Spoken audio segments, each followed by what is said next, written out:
What's up, dudes and dudes in the internet? My name's Scyushi and we are back as more Trove. It's been a while since we had a traditional video, hasn't it? Speaking of traditional videos, man, I completely missed the latest update to the game. The patch notes, I mean, generally speaking, it was just adding a new tutorial to the game, but apparently it's already live on PC. Today's video, on the other hand, is actually going to focus on something different. Namely, I wanted to talk to you guys about the best physical ally in the game, because I finally ended up getting it. We're gonna end up testing it out today, like pretty much live in the video, because I'm just going based off of what I've heard. But up to this point, I think you all know Scorpius is kind of the big ally that everybody always talks about, right? But there's two allies, both for magic and physic damage, that are down here in the magic workbench, right? And the Mini Fire Beast, this is the one that is apparently stronger and strongest overall for a physical ally. Now, it requires a lot of crystallized mana ember, which is the fire mana. Basically, I had to go into the lava world and get flashbanged by the lava and search around for these very specific enemy types. See these little guys right here. Now on console, you're not going to end up having this icon on top of them. That's a mod that I have to highlight them. But unfortunately, they give like 1 to 7 mana each, which means that you gotta kill like thousands of them just to end up crafting this stupid ally. But there is something really important I wanted to share with you guys that I should probably have a dedicated video talking about.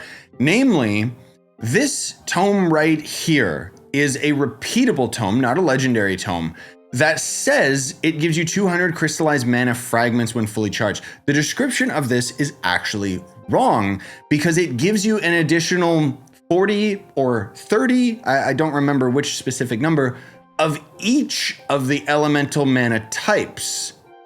Yeah, so I wasn't using this to grind the ally, but my point being is that if you end up actually having the mana manual, you can essentially just grind any dungeon in any biome and not worry about farming for the specific mana beast, and you'll just passively end up getting enough that, you know, enough of this mana that you can end up crafting all of the items. All right, so let's try and test this out in the long shade, making sure that I have all my banners and everything else set up. I got my martial emblem, free range electrolyte, okay, whatever. We're using Scorpius. Here's all of my gems, which, I mean, good luck pausing the video. I went over those so quick.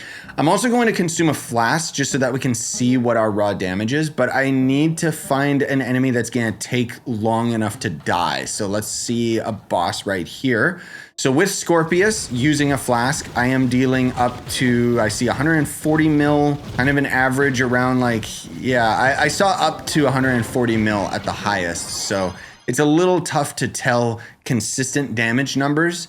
I guess I could try and use a training dummy in our club world and see if that works, but it means I'll have to reset our training dummies. So our base attack is going up to, yeah, these enemies are just moving around all over the place. Okay, let's just say it goes to 140, and then let's just try out the other ally and see if we notice it go a lot higher than that, or if it's just like a slight incline. So using a flask, whoa, yep, that's immediately, I saw it go up to like 200 mil or something there.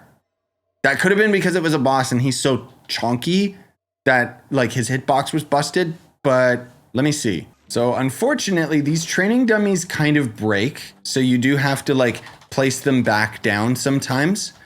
Let's see. It says that my damage, keep in mind, this is a training dummy that doesn't have any darkness stat, which means that I don't, like the light stat that I have doesn't really matter, which means that this is going to be inconsistent.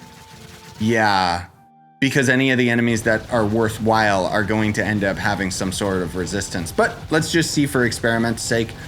I'm seeing 600 to 800 mil, and then otherwise my visual effects keep breaking, unfortunately. That was the Mini Fire Manabeast. So going back to Scorpius, if my attacks would actually register, but this game is broken. Wow, yeah, that is quite significant actually, because now I'm consistently getting 500 to 600 mil. Until it breaks, of course, but that is like 200 mil extra damage just for that ally. Interesting. Yeah. So the main reason why it's so weird is because this ally, Scorpius, actually gives you 400 light, 25 physical damage, right? But the Mysticism ally gives us less light, but that 15% extra crit damage makes all the difference apparently. So that's pretty interesting. Let's actually see a full combat scenario of going through one of these dungeons. Is it going to end up making that much of a difference? Probably not, but I'm curious to see if I notice it because I've been farming these dungeons like a lot. Unfortunately, hit detection is still kind of broken in this stupid game. Yeah, when I'm attacking the boss, like I am definitely noticing I'm killing them slightly faster. I don't know if, like, it doesn't really matter that I'm using this ally over Scorpius because we don't really need the movement speed from Scorpius when we're in Longshade, because moving from one dungeon to another is kind of superfluous compared to actually just completing the dungeon, you know? Yeah, it's definitely a lot faster.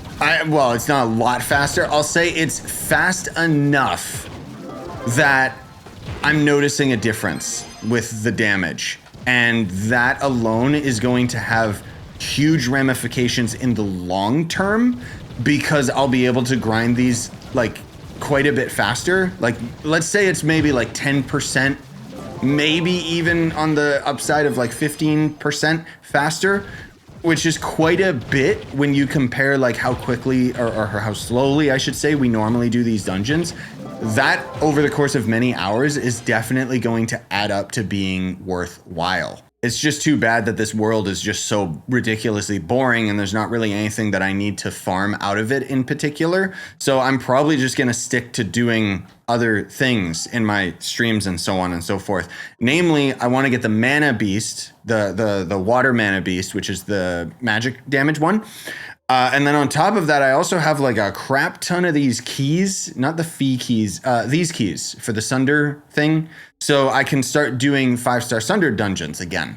Basically, for those of you that haven't been keeping up with my live streams, what I've been doing kind of behind the scenes with the live streams is I've started to grind the few things that I've been missing that are actually obtainable. Because for those of you that don't know, why I've kind of moved on from the Longshade, because Longshade is giving me a lot of resources in order to end up getting Mystic gear, but it also requires that I end up going into the deep delves for the Mystic gear. And unfortunately, I don't have like a solid group to deal with the delves, and I can't solo it. So yeah, maybe there's the opportunity that this ally would actually make it possible to solo those delves, but I think I would have to switch my character around and just be like full frontal like destruction class, like whether it be Boomerang or Solarian, use my crystal ring effects and stuff. It could be an interesting project for a video for sure. But until we get to that point, I would appreciate if you would like, subscribe, hit that notification bell, buy the merch if you want to. Again, it's entirely up to you. I just want to point out that my merch is cheaper than it's ever been. I know I kind of keep saying this at the end of these videos, but I migrated from one shop to another and it's just, yeah, it's really cool.